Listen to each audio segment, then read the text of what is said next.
Ukrainian fight has captured the American imagination in a very big way. It is the David and Goliath story of our era. The F-16s and the long-range artillery and the 155s, all that it needs to finish the job. The only way to get Putin to the table is to show strength. I want to start with Senator Blumenthal. You said that you will be leading Ukraine with a to-do list. Can you please say what's the most important thing back in the States after this trip? I think the most important thing for Americans to understand is that Ukraine can win this war if it has the means to finish the job, which is air defense, principally the interceptors that are necessary to counter not only drones, but also missiles. Russia's now using hypersonic missile, but also I think that Americans should understand that the technology in drone warfare is advancing at an astronomical pace. And so we can learn from Ukraine as well as provide it with help. Congressman, obviously you support Ukraine. Both of you said it during the press conference. Ukraine needs air defense. President Zelensky sent an urgent letter to the White House asking, basically pleading for air defense systems. Do you think you as congressman, as the opposition right now, have any say in what the U.S. can offer Ukraine or somehow influence the White House to provide the necessary equipment?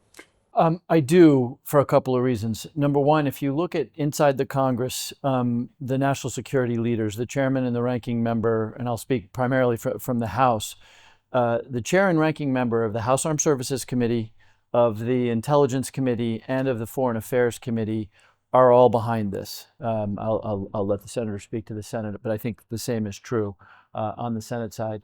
And the National Defense Authorization Act requires, at the end of the day, not just 60 votes in the Senate to proceed, and that gives the minority a vote, but it requires for most things in the House what's known as four corners approval. That means that, in particular on the Armed Services Committee, the chairman and the ranking member. So again, I won't try to predict exactly what will happen with respect to the interceptors. Again, there is this physics problem there where we're just running low, period. But the answer to your question is that yes, in the minority, we will have a voice. And the majority of the majority supports this as well. There are some, what I like to think of as exotic voices that oppose this, but they are a minority, a small minority of the majority party in the House and the Senate. Well, the problem is that, sorry to intervene, the problem is that a lot of senators and congressmen say that they support Ukraine, but the Republican Party has been really slow on adopting anything that goes contrary to what the White House wants, right? And so even with this letter, a lot of people in Ukraine believe that until midterms, until something changes in the U.S., Ukraine won't have any support from the U.S. Well, very quickly, and then you should get the Senate perspective. Guide to American politics, what really matters is the primaries, and we're getting close to the end of the primary season. So there are those who in the Republican Party who would worry that in their own primary they would get targeted. Look at Senator Cornyn, who lost his race in the primary because the president endorsed against him.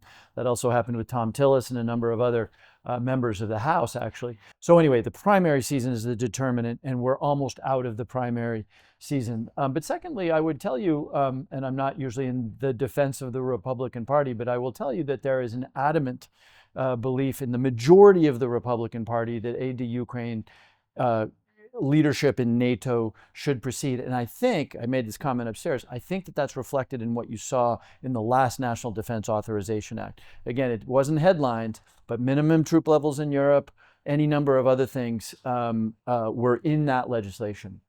I think that's a really important point, which is sometimes lost. Every one of my trips, almost every one of them, have been bipartisan. I've been here with Senator Graham, with Senator Wicker, who is the chairman of the Armed Services Committee, both of them absolutely staunch supporters of Ukraine. Senator Graham and I have worked on the sanctions bill, which is the other piece of what I will advocate as I go back to Washington, that we need to pass the sanctions bill. And here's what Americans need to understand, and I think it is bipartisan, Jim is absolutely right, that the only way to get Putin to the table is to show strength. If you want to achieve peace in Ukraine, you need to provide Ukraine with the interceptors and the F-16s and the long-range artillery and the 155s, all that it needs to finish the job. If you want peace in Ukraine, you need to show that the United States is going to stand strong for Ukraine's security long-term. If you want peace in Ukraine, you need sanctions. Choke the sources of revenue, principally China and India, the major purchasers of oil and gas. They need to know they're going to be hit with tariffs and other kinds of sanctions if they continue to buy Russian oil and gas. But the U.S. is now providing a waiver for Russian oil. So the White House is going against what you recommend. Listen, let me just be brutally frank. Please do. It may surprise you to know that I don't agree with everything that Donald Trump does in the White House. And I think there were grave reservations on both sides of the aisle about waiving those sanctions. Fortunately, the waiver expires in a matter of days. Because it was renewed for a couple of times. It was renewed a couple of times. I hope that it won't be again. But can you do something for it to... What we can argue, and Congressman Himes put it very well in the press conference, there is no benefit to the United States in lower prices. There is simply a windfall to Russia from the higher prices on the world markets. And lifting the sanctions simply emboldens and enables Russia to continue this fight. So again, I come back to the need for sanctions. Hi all, Anna here with a quick message for you. We've recently launched a bold new campaign to bring in 4,000 new members to the Kyiv independent community, which means if you join now, you'll be part of our most audacious membership effort to date, one that will pave the way for more field reports, investigations, documentaries, newsletters, and interviews just like this one. You have the opportunity to make a tangible impact on the future of the free press in Ukraine, and we'd love to have you along for the ride. There will be a link to our membership page in the description below. And Congressman, do you think Ukraine and support for Ukraine, sanctioning Russia, will be actually important to voters during the midterms? To be brutally frank, American politics have never been terribly wired to our foreign policy. And so I won't try to convince you or anybody that compared to gasoline food prices, the price of rent, the price of housing, that our foreign policy, any foreign policy, quite frankly, is going to rise to that level of concern in the American voter. It's never been true. For those of us who count ourselves as internationalists, that can be annoying, but that's a fact of American politics. That said, as the senator has said over and over again, the Ukrainian fight has captured the American imagination in a very big way. It is the David and Goliath story of our era. And if I may wade into an area I should not wade into, you keep asking about the president. I'm going to wade into my analysis of how the White House may be thinking about this. If you remember that shameful moment when the president said, "You don't have any cards." Oh, we do. At the moment in time, that may have felt like the case. The summer offensive that the Ukrainians had planned had moved much more slowly than expected. It is now very clear that Ukrainians have the cards, and most importantly, the ability to help us in this new form of warfare, where despite our carrier strike groups, we are having trouble achieving strategic objectives because the Iranians, with a whole bunch of shaheeds, can prevent us from achieving those strategic objectives. So again, it's always dangerous to listen to me on White House thinking, but the environment is radically different. I think that the Secretary of Defense, Secretary of State in particular, understand that Ukraine now holds a card that is absolutely essential to our national security. But there's a problem that despite a lot of people in Ukraine or in America saying that Ukraine was able to tilt the tide right now and that Ukraine maybe is even winning on the battlefield, the problem is that Ukraine doesn't have air defense, right? And there's no understanding that the White House will provide any Patriot missiles for Ukraine. So the problem here is that we have 5 months till something may change in the States, and Ukraine doesn't have that tide, right? And here you're in Kyiv providing support, but actions matter, right? And the question is, before the midterms, is it even possible to persuade not only the White House, but your colleagues across the aisle to do something for Ukraine to not be pummeled with missiles? Let's be very clear. Interceptors are flowing to Ukraine, but not in the number that are needed. So increasing the number, I think, is feasible before November. And to answer your question about the primaries, Donald Trump has demonstrated a pattern of vengeance and vanity in trying to defeat people he simply doesn't like, whether it's Cornyn or Cassidy or others he's discouraged from running again. It hasn't been about Ukraine. It's about his personal revenge.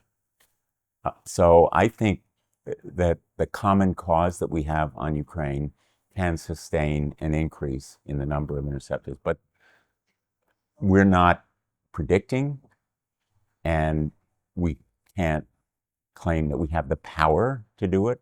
What we can do is simply advocate for it, which we're going to do, I think, with every ounce of strength we had. And it's not just interceptors. Yes, President Zelensky asked for more of them, but he also asked for other things in that letter as well, and they are important too.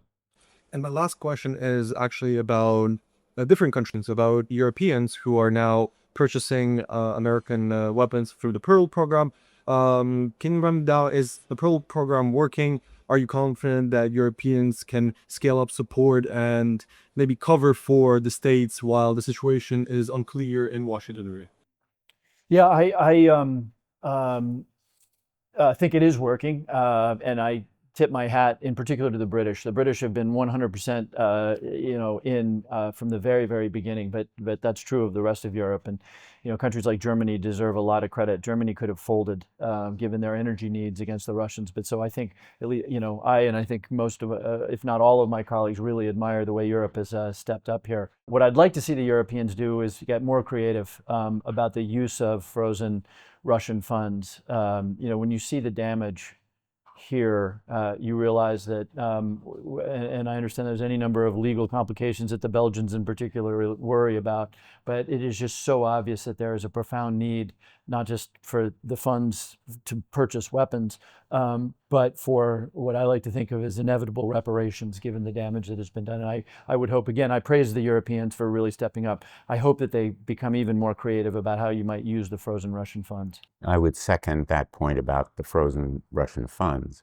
but I would also say enormously important is the fact that now $105 billion will be used to buy more of the American arms. If it were up to me, I wouldn't be charging Europe for those arms. America would be providing them without making Europe pay for them. But the Russian frozen funds that will be used, or the borrowing against those funds, and then hopefully the elimination of any repayment obligation in the future because of reconstruction, will help to sustain the Pearl program. It is working. Before coming here, we visited Poland, and we had an opportunity to visit with the American military, who are actually responsible for the logistics of the Pearl program. And I've been impressed from the very start with how American military forces are enabling the munitions to flow through Ukraine to the front. Thank you so much for watching. Again, if you'd like more information about our spring membership campaign, which you could play a vital role in, there will be a link to that page in the description below.